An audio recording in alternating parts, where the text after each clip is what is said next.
We now welcome to the studio Tony Morrison from Harcourts Tasmania. Welcome to you, Tony. It's the hottest market you've witnessed in around 20 years in the industry. Lots of properties getting multiple offers. Yeah, just flat out. I mean, I don't think I've seen a market this hot since I think 2002, 2003. And like there are many houses getting 5, 6, 7, 8 offers. We've even had some close to 20 offers. It's amazing. It's just crazy. So only one of those offers can be successful. Lots of people obviously missing out. Must be really hard to be a purchaser at the moment. Oh, look, the market definitely favours the sellers, which is not always the case in Tasmania, but it definitely favours the sellers. And you know, we're hearing stories of buyers making 2, 3, 4 offers on different properties before they're successful. So it's pretty hard for a buyer at the moment. Okay, let's give them some advice on how to help them at the moment. What can they do to make their offers more enticing? So there's certain things they can do. First of all, if they need to get a building report done, get that done before you put pen to paper. So it shouldn't be a mandatory clause in the contract because it's just not going to be appealing to a seller.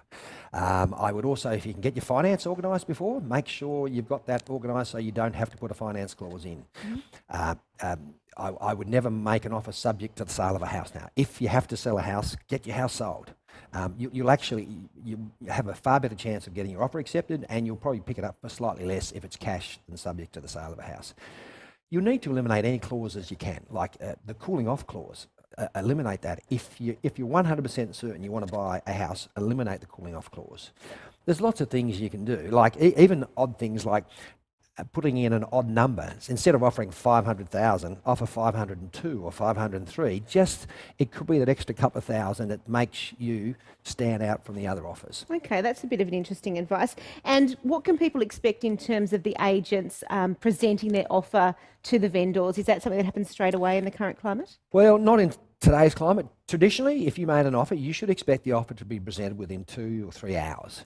But in today's market, because there are so many people wanting to make offers and inspect, normally, well not normally, quite often it's like a week later. So when the house goes on the market on a Monday, the agent's saying, you know, well, everyone can make offers, but we're not presenting them till Saturday after the open house.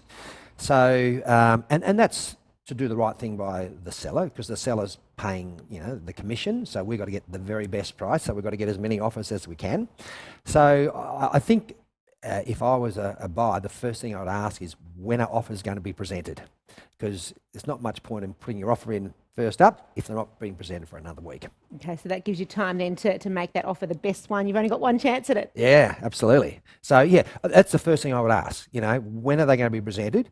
Because then if you leave it till just the day before they're being presented, you can ask how many offers have been made. They're not going to tell you what the offer is, but they will have to say, yes, we've got 6 offers or 7 offers, and that may give you an indication as to, you know, where you place your offer. Yeah, okay. Some interesting tips there. Thank you very much for your time today, You're welcome.